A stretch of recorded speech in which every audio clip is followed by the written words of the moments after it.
Good afternoon, everybody. Raj, welcome to India. So nice to meet you in person. I'll start with a very basic question. The world is changing. It is always changing. And that's what logistics companies always thrive on, to make the maximum of the changing world. Give us a global template. How are supply chains changing? What has changed? What will change? And what should not change? Very easy question to begin with, Nikunj. Thank you for having me here today. It's great to be in Delhi again. I would just say, firstly, I want to just take a second to talk about FedEx because there's sometimes not a good understanding what we are about. As a company, we have 700 planes, we have 200,000 vehicles, we have 5,000 facilities, and more than 500,000 people. That's the kinetic system that we run in the globe every single day. The reason I mention it is not because of all the statistics, because I'm incredibly proud of the work that our people do every single day moving the world's high-value supply chain. To put it in perspective, when people talk about supply chain, the first thing when you talk about logistics, you'll see ship containers. That's the picture that you usually see everywhere. To put that in perspective, yes, 99% of the volume of goods that goes on the ship. But that other 1%, it represents 35% of the value of the goods that flow through the system. So we, on every single day, more than 15 to 16 million packages every single day that goes through our system and are continuously in motion, we get a bird's eye view on what's going on the world's high-value supply chain. And so now, yes, the supply chain patterns are changing quite dramatically. And so over the last few years, what we have done, you know, the word supply chain, by the way, 5 years ago before the pandemic, if I had actually mentioned it in this audience, you would have probably escorted me out because nobody really cared. But then in the last 5 years, it has become a boardroom conversation. So we have evolved our mission to make supply chains smarter for everyone. And to do that, we realize that not of all the statistics I said earlier, we also generate petabytes of data every single day about the global supply chain.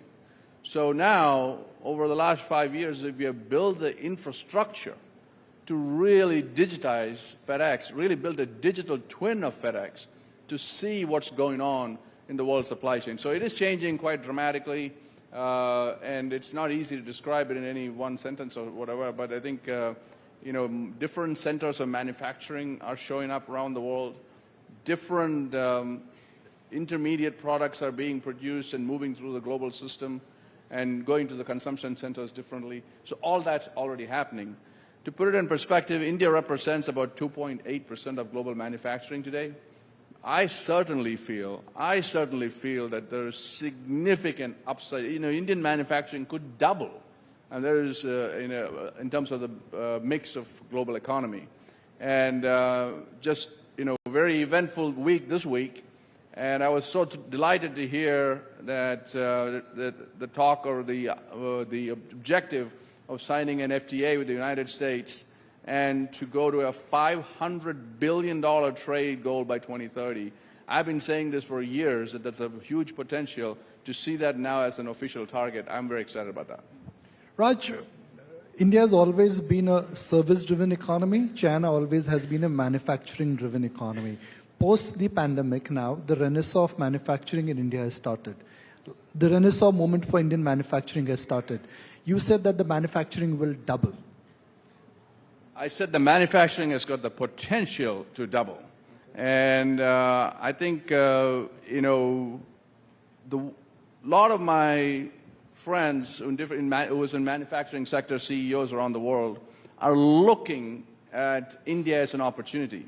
Now, it's not a given. There's a lot of things have to happen between the vision to execution on the ground level.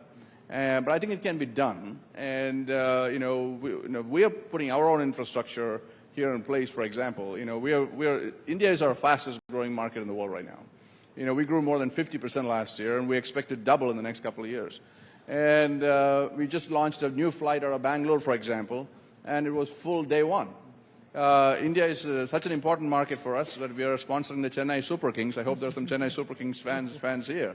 And so it's going to be, I expect that trend changing, and that more manufacturing comes to India. I hope manufacturing and logistics go hand in hand. They go hand in hand. So, the cost of logistics as a percentage of GDP is actually coming down in India. It's great news, but there's a lot more potential to do that. I'm not a Chennai Super Kings fan. I'm a Mumbai Indian fan. And now you're going to get a tough question from me. Well, we'll go to a match together. How about that? Are you focusing on what will move within India, or are you focusing on what will move outside India, or what will move into India? Well, our main focus is connecting India to the world and world to India. One of the things that people misunderstand is what it takes to build a global network. We have spent more than 50 years putting in place a global network, and by which I mean you pick up a package in any one part of the world and get it to any other part of the world in a couple of days. That's what a global network does. People understand when it's a telephone, you can pick up the phone and call anybody. But when you do that on the physical, it's taken our company more than 50 years. That's a moat. Nobody else is going to will be able to do that. So that's what we are focused on. So when I said we opened a flight from Bangalore, the point about that is suddenly Bangalore is connected to the world and the world is connected to Bangalore. And that's the unique advantage that we have because we already have the network in place and we can just connect any point to the entire globe instantly. So that's what we are focused on, world to India and India to the world. Could you give the audience perhaps a big picture analysis of what are the 2 or 3 things which you are doing which are distinctly different so that you're expanding your global moat? Since you use the word moat, tell us about 2 or 3 things which you're doing which is ensuring that your moat is only becoming stronger and more firmer. Yeah. Well, I think the first and foremost is the physical network that we have built in place. That's unmatched, and it's going to be impossible for anybody to build it. Just try to imagine getting 1 square inch of space in CDG Airport, and you'll know it's not possible. That's what I'm talking about. We have been there, we've done that. But I think over the last 5 years, what we have done is to create that data platform that essentially is a digital twin of FedEx. And we have gone from being reactive to predictive. I started a company called FedEx DataWorks in 2020. In fact, we are launching DataWorks in India this week.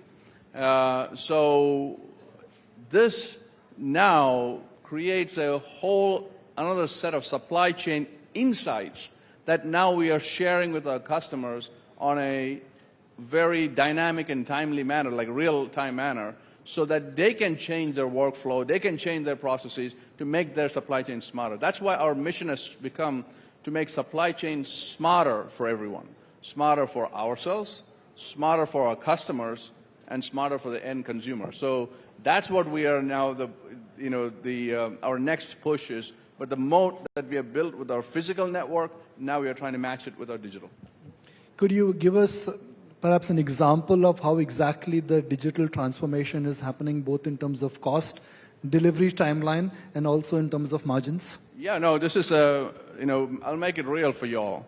So one of the things that I believed was that big retailers, for example, in the United States, and actually anywhere in the world, if they work strategically with the logistics companies like FedEx, then they can match up the deliveries that pure-play e-tailers can produce. The advantage that the pure-play e-tailers have is all the way from order entry to final delivery, it's on one platform, and everything on the data is passed right through. But when you are chopped up, here's a retailer, here's a logistics partner, then that flow is quite choppy. So if we can combine it strategically, then things get, we can really match up. So that's what we started off back in 2019 and 2020. We went to the top retailers in the country, in America, in the world, really, and we have built common data platforms with these folks, and so that when somebody orders something on their website, that information instantly passes to FedEx.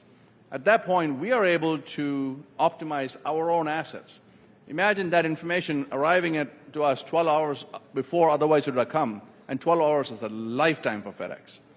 Secondly, we are able to inform them based on the latest in weather conditions, traffic conditions, to say, okay, in order to get that package to the customer by Thursday afternoon, you need to fulfill from this location and so on and so forth. So there's the intelligence automatically passed back to them, and that helps streamline and makes their supply chain smarter.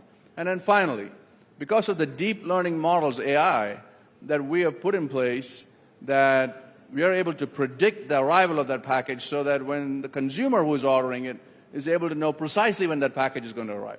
So suddenly, in one fell swoop, in the same system, we have made our supply chain smarter, we made our customer supply chain smarter, and then consumer supply chain smarter. Raj, how different is India for FedEx? If you compare India with other developed markets, especially with China, how different and difficult it is to do business here? Well, I have to say, I've been, of course, I grew up in this country, and I've been dreaming about what we could do in India for a long time. But I have never been more excited. In the last 2 or 3 years, under our new leadership, and with our new president, Kami Vishwanathan, and the teams here, we have taken off to another level. And I just see my dreams starting to come true here. But it is our #1 growth market in the world today. And I think the potential is immense. So we are, as we talked about, we expanded our flights.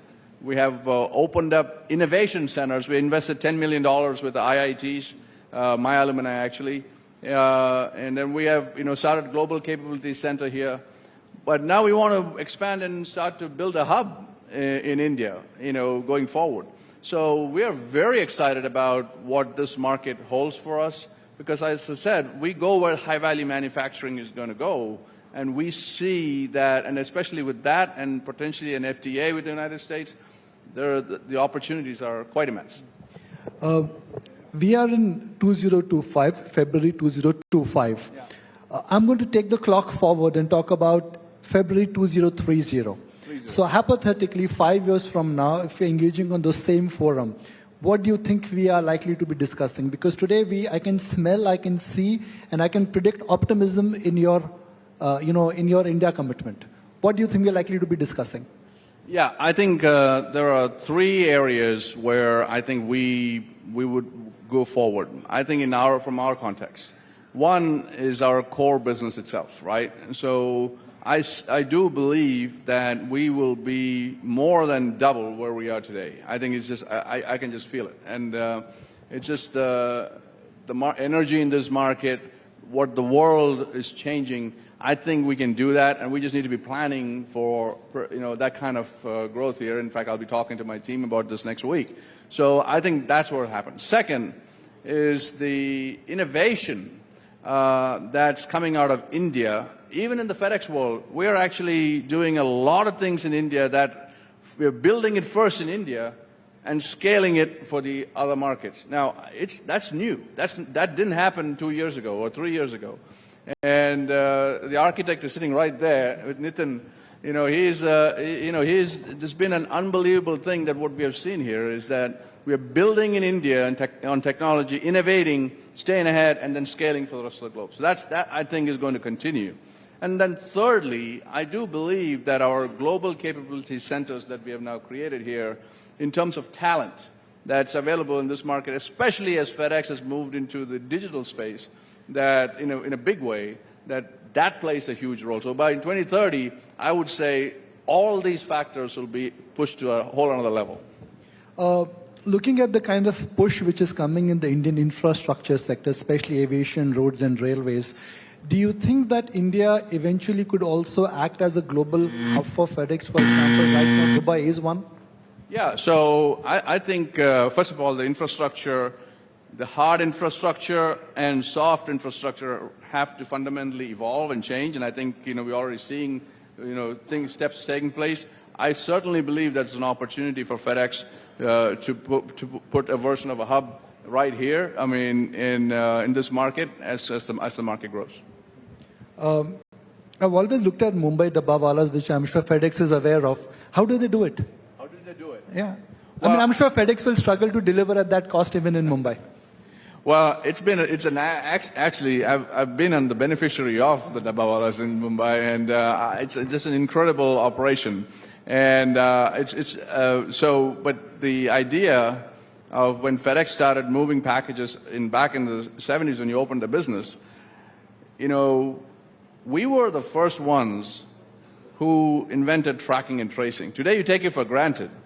But we needed to figure out where a package was at every single point in time, so we invented a system, and then finally we said, hey, we need to expose that to the customer. So back in 1978, our founder said that the information about a package is as important as the package itself. Today, it sounds okay, but he said that in 1978. So we were, I guess, the original Dabbawalas of the United States. We moved, the innovation and the digital nature of our business and the technology that we started off stood us in good stead. So now when I'm talking about moving into the next level with building our digital twin and building new insights from our global supply chain, I feel very, very excited about that. So before we wrap, here's a secret. FedEx globally is also responsible. The pause is because it's a secret I'm sharing. Yeah? So FedEx globally is also responsible for moving pandas. You actually do that in China? And what is that interesting cargo you're moving in China, which you'll share with us before we wrap? Well, yes. So, one of the things in talking about U.S. and China, I'm the chairman of the U.S.-China Business Council. And between the diplomacy between U.S. and China, one of the things is the panda diplomacy. So we're moving pandas from China to the United States and the United States to China. So we are the official FedEx Panda Express. We actually have moved more than 20 pandas, multiple flights, back and forth, and they are the beloved animals. If you go to the Washington Zoo, it's just unbelievable what you can see, and it's all over America. And so, yeah, we have moved multiple pandas around the world and as part of the panda diplomacy. And what have you moved into India, interestingly? Well, we could move whatever you want, So we're looking forward to figuring that out. But look, we have more than 45 flights a week out of India. So you can dream something up, we'll do it. Well, it's a fascinating infrastructure you run. So nice to meet you. And Mumbai Indian is my favorite cricket team. Go Super Kings. Thank you very much, Ajman. Let's put our hands together for all. Thank you so much, Raj and Nikunj, for that very enlightening, insights that we got and lots of secrets as well.